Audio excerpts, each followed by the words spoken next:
কয়েকদিন ধরে লাউ পাতাগুলো শুকাচ্ছিল, তা ভাবলাম লাউ পাতা দিয়ে কি করা যায়। তা এইভাবে আমি লাউ পাতার বড়া তৈরি করে নিলাম।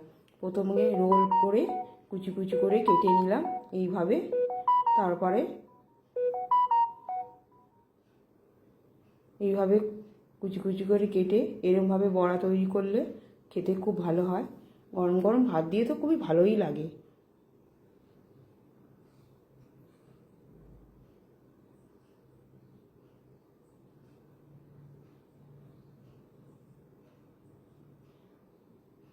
একটা রান্না তৈরি হয়তো আরেকটা রান্না ভাবি কী করবো, আরেকটা রান্না তৈরি হয়তো আরেকটা রান্না ভাবি কী করবো। নাও, এবার ওর মধ্যে আগে থেকে মুসুর ডাল ভিজিয়ে রেখেছিলাম, সেটা বেটে নিলাম। বেটে নিয়ে ওর মধ্যে দিয়ে দিলাম, বাটা ছিল। এবার ওর মধ্যে হলুদ, নুন, ওখানে পেঁয়াজ কুচি, কাঁচা লঙ্কা আর চিংড়ি মাছ ছিল, চিংড়ি মাছও আমি দিয়ে দিলাম। সমস্ত কিছু ভালো করে একসঙ্গে মেখে নেব।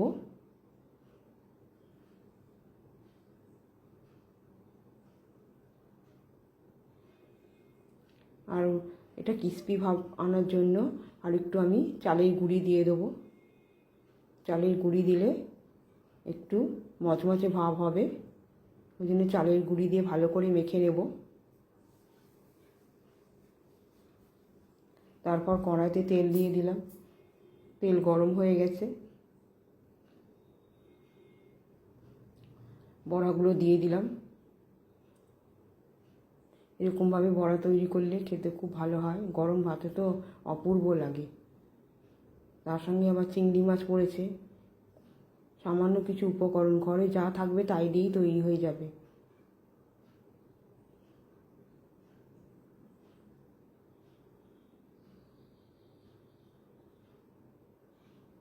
এইভাবে ভেজে নেব সমস্ত বড়াগুলো।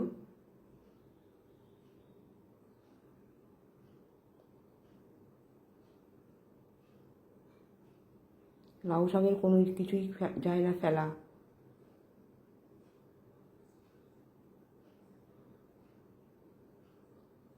ভাজা হয়ে গেছে, তুলে নিলাম। লাউ শাকের বড়া, চিংড়ি মাছ দিয়ে লাউ শাকের বড়া।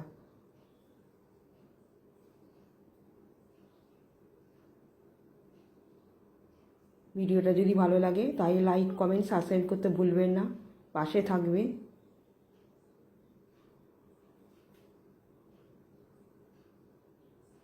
এইভাবে তো সব কটা তৈরি করে নেব লাউ শাকের বড়া।